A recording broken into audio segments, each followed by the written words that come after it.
하늘숲 새벽 묵상 시간에 오신 여러분들 환영합니다. 오늘의 말씀의 제목은 어제에 이어서 짐승의 정체 두 번째 시간을 갖도록 하겠습니다. 어제 우리는 요한계시록 13장에 등장하는 복합 짐승에 대해서 살펴보았는데요. 이 복합 짐승이 로마 교황권이라는 것이 명백하게 드러났고, 또 그 증거가 계속해서 이 요한계시록 13장에서 나타나는데요. 먼저 13장 5절의 말씀을 한번 보도록 하겠습니다. 여러분 교과에도 그 부분을 주목하고 있습니다. 여기 이 부분이죠. 요한계시록 13장 5절을 읽고 짐승의 신원을 확인할 수 있는 특징을 한번 살펴보라는 내용인데요. 한번 같이 찾아보도록 하겠습니다. 13장 5절에 보니까 또 짐승이 과장되고 신성 모독을 말하는 입을 받고 또 42달 동안 일할 권세를 받으니라. 여기서 우리가 주목해야 될 부분은 바로 이 복합 짐승이 활동하는 시기가 여기 나오는데 몇 달이라고 말하고 있습니까? 42달이다. 우리가 이 복합 짐승이 로마 카톨릭이라고 하는 것을 그냥 무작정 해석하는 게 아닙니다. 여러 가지 이유가 있기 때문이죠. 우선 이것을 이 42달을 히브리 달력으로 환산을 하면 한 달을 30일로 계산하면 42달은 1260일이 됩니다. 우리가 예전에 한번 배운 기억이 있는데요. 우리가 예언을 해석할 때 이 요한계시록에 나타난 1260일을 예언 해석상 1일을 1년이라고 우리가 해석할 수 있죠. 왜냐하면 연일 원칙이라고 하는 성경의 예언 해석 방식이 있잖아요. 그렇죠? 에스겔서에 보면은 그 해석 방법을 정확하게 1일을 1년으로 환산하라고 하는 단서가 있지 않습니까? 그래서 그렇게 환산하면 1260일은 1260년이라고 볼 수 있습니다. 복합 짐승이 로마 교황권이 확실하다면, 그렇다면 1260년은 무엇을 의미할까요? 놀랍게도 로마 교황권이 활동한 시기가 정확하게 1260년이라는 것을 우리는 알 수 있습니다. 역사적 근거도 분명하게 여기서 제시하고 있습니다. 여러분의 교과에 보시면 여기 자세한 설명을 하고 있습니다. 민수기 14장 34절, 에스겔 4장 6절 여러분들이 다 직접 찾아보시면 되는데요. 42개월 바로 1260일인데 1260년이다. 자, 그 다음이 중요합니다. 교황권은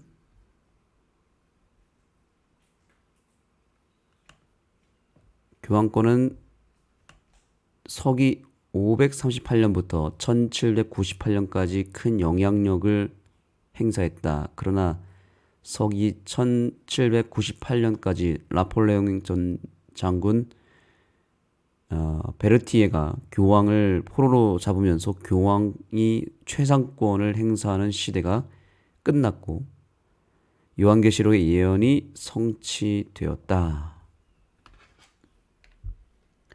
정확하게 로마 교회가 1260년 동안 기독교를 박해하고 하나님을 모독하는 일을 자행하는데, 놀랍게도 그 시기가 정확하게 서기 538년부터 1798년까지 정확하게 그 기간이 일치가 되는 것입니다.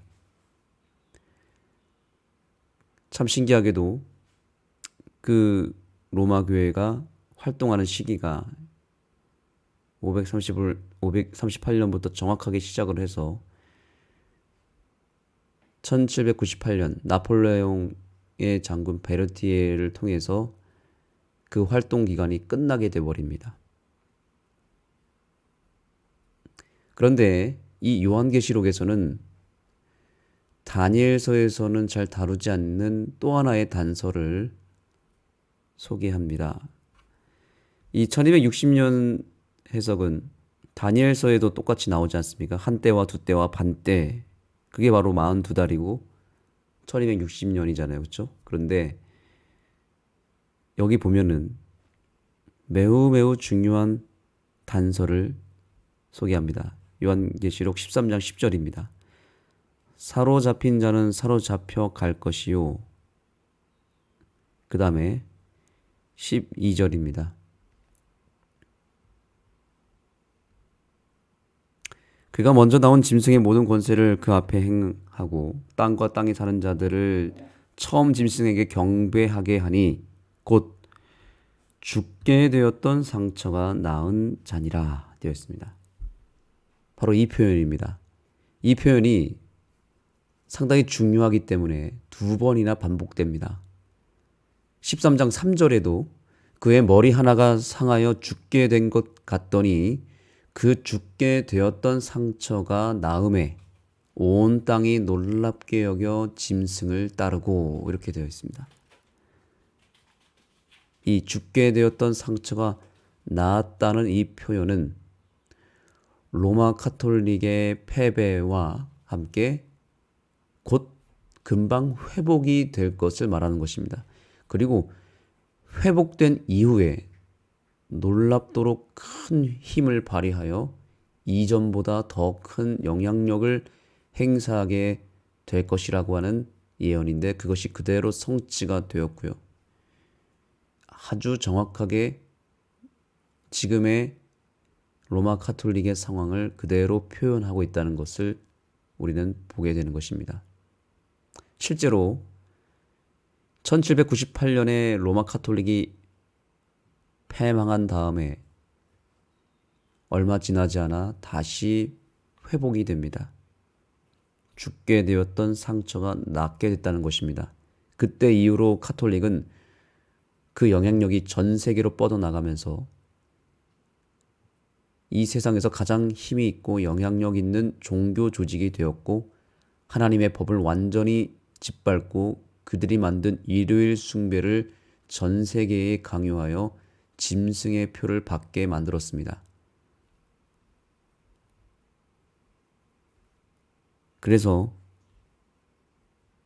여기 교과에도 나오고 있죠. 교황의 영향력은 다시 전 세계에 미칠 것이었다.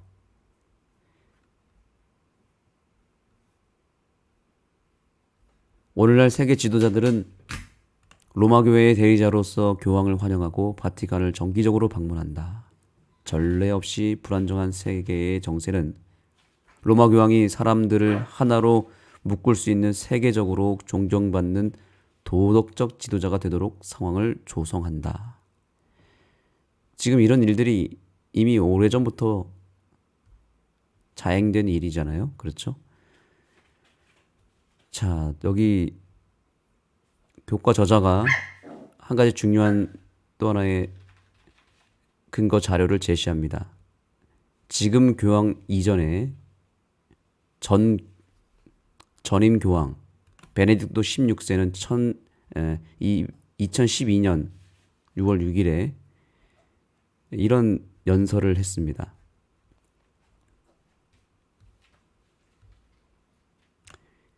일요일은 주님의 날이자 남녀 인류의 날로 모든 사람이 자유를 누리고 가족을 위해서 또 하나님을 위해 자유로워야 하는 날입니다. 일요일을 성수함으로 우리는 인간의 자유를 수호합니다. 이것을 실제로 교황이 얘기했다는 것입니다.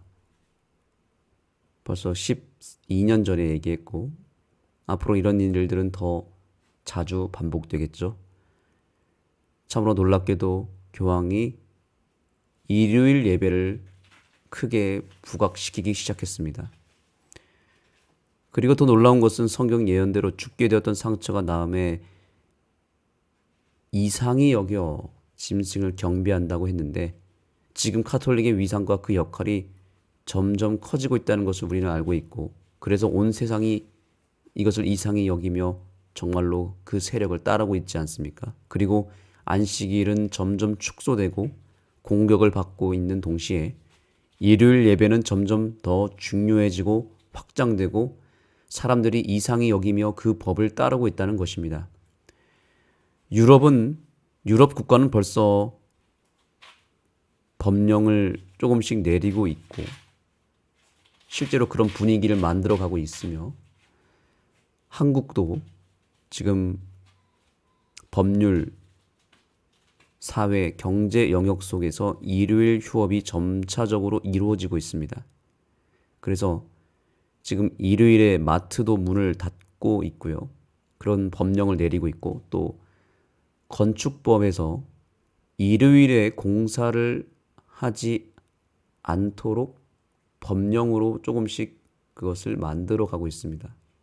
실제로 여러분들이 인터넷에 검색해 보시면 일요일에 공사를 하지 않는 법령이 강화되고 있고 그날 만약에 공사를 하게 되면 벌금을 물을 수 있는 그런 토대를 지금 만들어 가고 있다는 것을 저도 최근에 발견하게 되었습니다. 그리고 우리가 재림마을을 통해서 이제 알게 되었지만 이 일요일에 국가 시험도 치르지 않습니다. 그래서 지금 거의 안식일에 국가 시험이 치러집니다. 그래서 점점 더 이것이 강화될 것이기 때문에 앞으로 일요일 휴업령은 금방 도래하지 않을까 생각을 하게 됩니다. 그런데 우리가 한 가지 알아야 될 사실은 일요일 휴업령이 우리가 상상하고 배운 대로 무섭고 강하게 들어오지 않을 수도 있다는 것을 저는 이 오늘날의 세상을 바라보며 생각하게 됩니다. 왜냐하면 교황권이 막 무섭게 강압적으로 핍박하면서 그렇게 일요일 휴업령을 하려고 하지 않습니다. 오히려 그 반대의 모습, 아주 부드럽고 아주 자연스럽게 일요일 휴업령을 진행할 것입니다.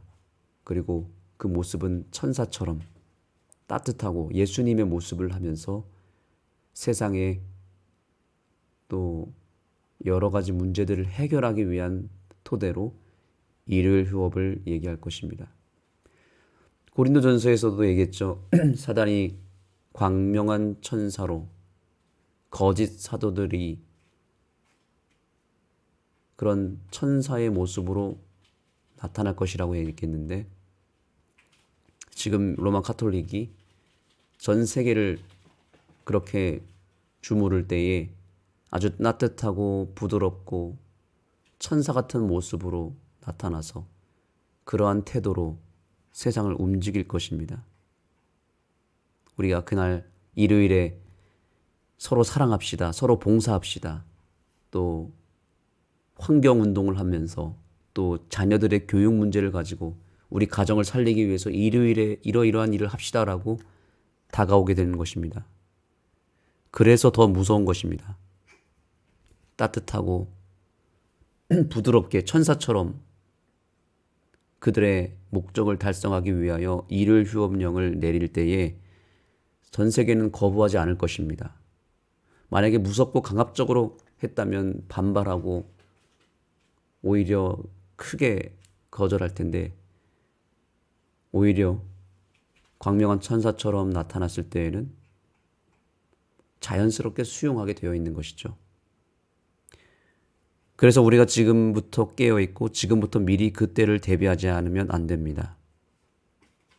어쩌면 지금 일요일 휴업령이 참으로 무섭고 치명적으로 우리의 신앙 속으로 깊이 들어왔다고 볼 수도 있습니다. 왜냐하면 안식일을 지키는 것이 점점 더 어려워지고 있는 것은 이제 주말이 되면 사람들은 가족끼리 여행을 떠나고 또 더 좋은 프로그램을 만들어서 자녀들과 가족들과 함께 보내는 시간을 갖고 또 더 즐거운 것을 찾아서 쾌락을 즐기는 날로 안식일이 여겨져서 이제는 교회에 나오는 것이 상당히 어려워지고 있습니다. 그래서 더 못 지키고 있습니다.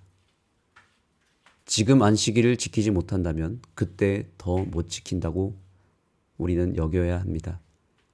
지금이 은혜의 시기이고 우리가 지금부터 안식일을 온전히 지키지 못할 때 결정적인 순간이 왔을 때 오히려 안식일을 포기할 수 있다는 것을 우리가 염두에 두고 지금부터 깨어서 우리의 소중한 안식일을 온전히 지키는 주의 백성들이 되기를 간절히 소망합니다.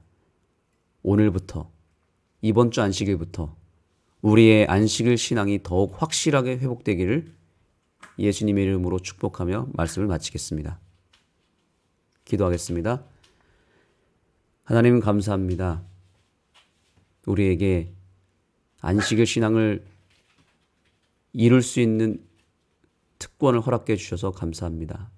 안식일이 점점 더 무너지고 안식일 신앙이 점점 더 변질되어 가고 있는 이때에 우리가 더욱 하나님께서 허락하신 이 은혜의 시기를 믿음으로 굳건하게 이 안식일 신앙을 잘 지킬 수 있도록 저희를 다시 한번 굳건하게 하여 주시고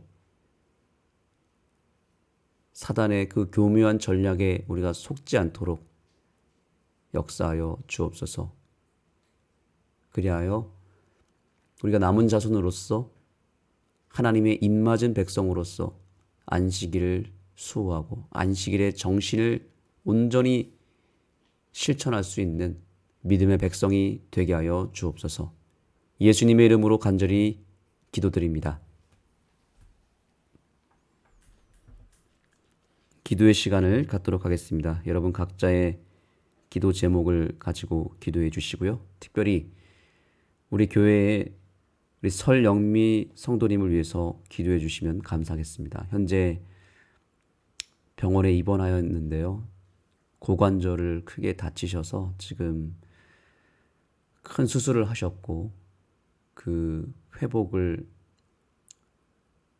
지금 하고 있는 중이지만 여러 가지 어려운 상황들이 있습니다. 그리고 아마 이번 주에 이 수술이 잘 되었는지 아니면 재수술을 또 해야 되는지에 대한 결정이 오늘 이번 주에 나타난다고 합니다. 그 여부가 좋은 방향으로 잘 흘러가서 재수술하지 않고 회복될 수 있도록 간절히 기도해 주시면 감사하겠습니다.